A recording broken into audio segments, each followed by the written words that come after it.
মুরগিটা কুরবানি করেছে, তাহলে কুরবানিটা করবে কার জন্য? আল্লাহর জন্য। কিন্তু ঘুরে যাবে না মানুষকে দেখানোর জন্য, মানুষ যেন জানে যে ও দানবী, ও একটা কুরবানি করেছে। তাহলে এটাকে আল্লাহকে দেখানোর জন্য হলো এবং হলো বান্দাকেও দেখানোর জন্য হলো। এর ভিতরে কি আছে? লৌকিকতা, মানুষ দেখানো, এটা আছে। যাকাত দিলে একজন লক্ষ লক্ষ টাকা যাকাত দিচ্ছে, ও কি করতেছে? জামা কিনলো, লুঙ্গি কিনলো, কাপড় চোপড় কিনলো, লাচ্ছি কিনলো, সব কিছু দিয়ে মানুষদেরকে মার্কেট করে দিল। অমুক দিনে আসবা, অমুক তারিখে এমন একজন দাওয়াতের আছে, উনি কিছু জাকাতের কাপড় বিতরণ করবে।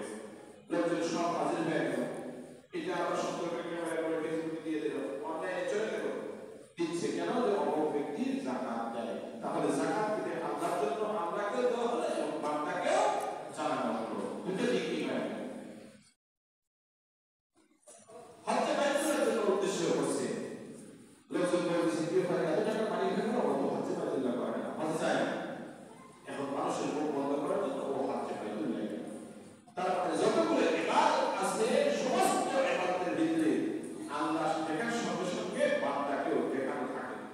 কিন্তু এমন কোনো পাগল নাই যে সকাল থেকে সন্ধ্যা পর্যন্ত না খায় থাকবে শুধুমাত্র বান্দাকে দেখানোর জন্য। কেউ এমন রোজা রাখা নেই।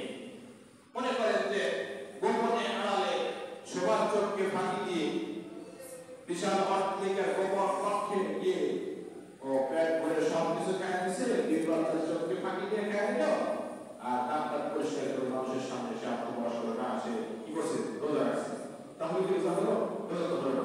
তাহলে রোজা হলে কি হতে হবে? না খায় থাকতে হবে। না খায় কোনো মানুষকে দেখানোর জন্য এই পৃথিবীতে কোনো মানুষ নাই যে শুধুমাত্র মানুষকে দেখানোর জন্য সকাল থেকে সন্ধ্যা পর্যন্ত বানানো থাকে। আছে কেউ? এমন কেউ আছে? না। এই জন্য আল্লাহ সুবহানাহু ওয়া তাআলা হাদিসে কুদসি বিবৃতি করেছেন, আসসাউনি, রোজা আমার জন্য কেউ যদি রোজা রেখে থাকে তাহলে একমাত্র আমি আল্লাহ সুবহানাহু ওয়া তাআলা কি দেখানোর জন্যই সে রোজা রাখে। এর ভিতরে দ্বিতীয় একজন অংশগ্রহণ করতে পারে না। এজন্য আমি আল্লাহ সুবহানাহু ওয়া তাআলা এটার প্রতিদান আমি আল্লাহ নিজে দেব। আসসাউনি ওয়া আনা আতিহি। কুরবানি কি বললো? তুমি এইগুলো কাজ করলে তুমি নির্ধারিত বেতন পাবে। এই কয়টা কাজ করলে এত করে, এত করে লোক দিয়ে তুমি যদি বানাইতে পারো তাহলে তোমাকে এত করে টাকা দেবে।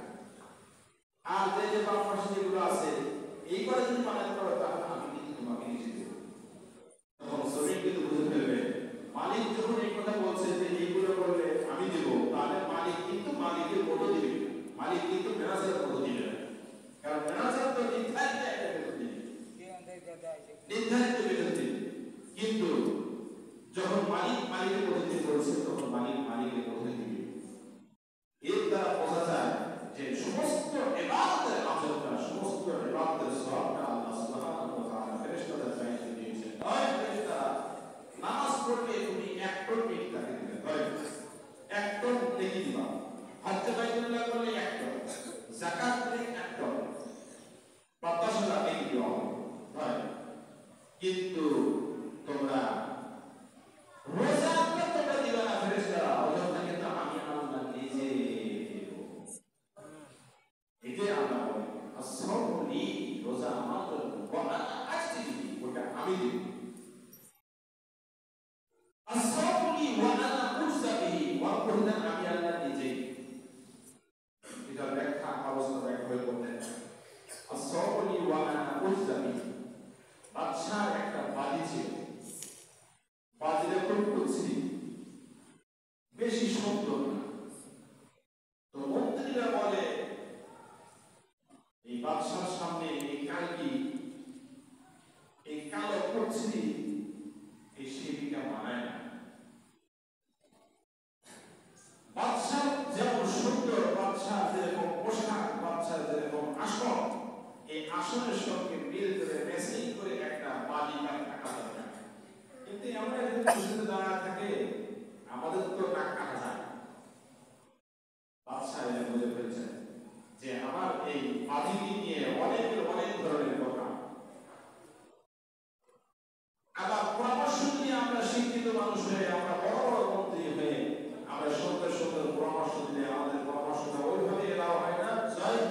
চাও?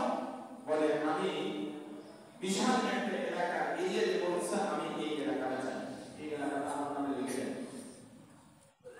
আর যদি বলছে তুমি কি চাও? বলে আমি আপনার যত অর্থ আছে অর্থ আমি আপনার থেকে চাই, লিখে দেন আমার। শেষে বাদীর কাছে আসছে, বাদী কি বলতেছে তুমি কি চাও? বলে আমি তেমন কিছু চাই না, আমি এই চাই। বাদশার মাথায় হাত দিয়ে বলছে আমি এটা চাই। বলেন তো জিতছে কে? বাদী জিতছে।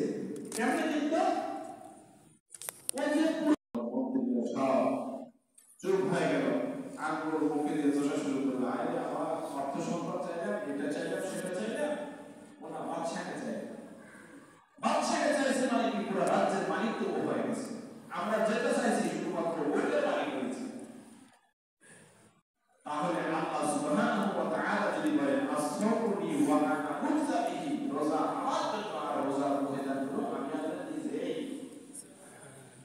এই জন্য রাবিয়াতুল বসরি নাম শুনছেন? রাবিয়া বসরি বিখ্যাত একজন রমণী, বিখ্যাত একজন রমণী, যে দুনিয়াতে বিবাহ করেন না, বিবাহ করতে চান জান্নাতে। জিজ্ঞাসা করা হয়েছে আপনি বিয়ে করতে চান না কেন? বলে বিয়ে করলে তো স্বামী হবে, স্বামীকে ভালোবাসতে হবে, স্বামীকে ভালো না বাসলে গুনাহ হবে, এর জন্য আমাকে জাহান্নামে যাইতে হবে, এত আযাবের জায়গা আমি যাবো না ওখানে। এই জন্য আমি আমার অন্তরের ভিতরে, পুরো অন্তরের ভিতরে একমাত্র আল্লাহ সুবহানাহু ওয়া তাআলার ভালোবাসাই আছে। এই ভালোবাসার ভিতরে আর কাউকে নিয়ে আসতে চাই না। আমার অন্তরের ভিতরে কি আছে? শুধুমাত্র আল্লাহই আছে। আবার যদি বিয়ে করি তাহলে তো আমার স্বামীর একটা আসন আমার হৃদয়ের ভিতরে হবে, ওই আসনটা আমি দিতে চাই না, ও আসনে আল্লাহ সুবহানাহু ওয়া তাআলা বসা আছে। রাবিয়াতুল বসরি একটা হাতের ভিতরে, এক হাতের ভিতরে এক পেয়ালা পানি, আর এক হাতের ভিতরে একটা মশাল নিয়ে যাচ্ছে সামনে দিকে। জিজ্ঞাসা করেছে এই তোমার হাতের ভিতরে পানি আর এই মশাল কেন? বলে মশাল দিয়ে আমি জান্নাতকে জ্বালাই দিতে চাই। পানি কেন? বলে পানি দিয়ে আমি জাহান্নামকে পোড়াই দিতে চাই। লাভ কি তাতে? কেন? বলে সারা পৃথিবীর মানুষ যে জান্নাত আর জাহান্নামের জন্য ইবাদত করতেছে, জাহান্নামের ভয়ে আর জান্নাতের আশায় ইবাদত করতেছে। জান্নাতের আশায় তো ইবাদত করা যাবে না, জাহান্নামের ভয়ে তো ইবাদত করা যাবে না। মানে ওই তাকওয়া হলো উচ্চশির হয়ে, তাকওয়াটা হলো আমাদের মতো না, তাকওয়াটা হলো ওর মতো। যে একজন মানুষ জান্নাতের লোভে পড়ে ইবাদত করবে কেন? ও আল্লাহকে ভালোবাসে, তাই আল্লাহর ভালোবাসাতে সে ইবাদত করবে। ও জাহান্নামের ভয়ে কোরআন থেকে পড়তে থাকবে কেন? ও জাহান্নামের ভয়ে ইবাদত করবে কেন? এজন্য একমাত্র আল্লাহর ভালোবাসাতে, আল্লাহর ভয়েই সে করবে, ইবাদত করবে। সে যদি আল্লাহর ভয়ের সঙ্গে যদি জাহান্নামের ভয় লাগায় দেয় তো আল্লাহর সঙ্গে তার শিরিক হয়ে যায়। যে ব্যক্তি আল্লাহর কাছাকাছি চলে যায় তার কাছে সবকিছু যেন গুনাহ মনে হয়, সবকিছু যেন গুনাহ মনে হয়। এই জন্য আল্লাহ সুবহানাহু ওয়া তাআলা বলেন, এই দুনিয়ার মানুষেরা, কোন মানুষ যদি আমাকে ভালোবাসতে পারছে একদম উচ্চ শিখরে চলে যায়, তাহলে তার হাতটা আমি আল্লাহর কুদরতি হাত হয়ে যায়। কেউ যদি ইবাদত করতে করতে তার চক্ষুটাকে শীতল করে ফেলে, ও যদি আমার পছন্দের বাচ্চা হয়ে যায়, ও তার নিজের চোখটাকে আমি আল্লাহর চক্ষু হয়ে যায়, কুদরতি চোখ হয়ে যায়। ও যখন জবান দিয়ে পড়তে থাকে, ওর জবানকে আমি মিস করতে পারি। খাজা আহমদুল্লাহ একজন ছিলেন ভারতের, খাজা আহমদুল্লাহ বিখ্যাত একজন বুজুর্গ। নদী ভেঙে গেছে, মানুষজন আসছে, এসে বলতেছে আয় বুজুর্গ, একা একা ইবাদত করলে হবে? আমরা তো নদীর পানিতে ভেসে গেলাম, নদী ভাঙতেছে, ভাঙতে ভাঙতে আমাদের বাড়ি ঘর সব ভেঙে নিয়ে গেল। খাজা আহমদুল্লাহ চলে গেছে কোথায়? কোথায় নদী ভাঙতে আছে? গেছে, যাওয়ার পরে দেখে যে একটা ঘূর্ণি হচ্ছে, পানির ভিতরে একটা ঘূর্ণি হচ্ছে, পানি চাপে নদী ভেঙে ভেঙে নদীর ভিতরে চলে যাচ্ছে। খাজা আহমদুল্লাহ বলে আমাকে একটা কোদাল দাও। কোদাল ছেড়ে তো অপেক্ষা করলেন না, কোদাল বলেন কোদাল দিছে, কোদাল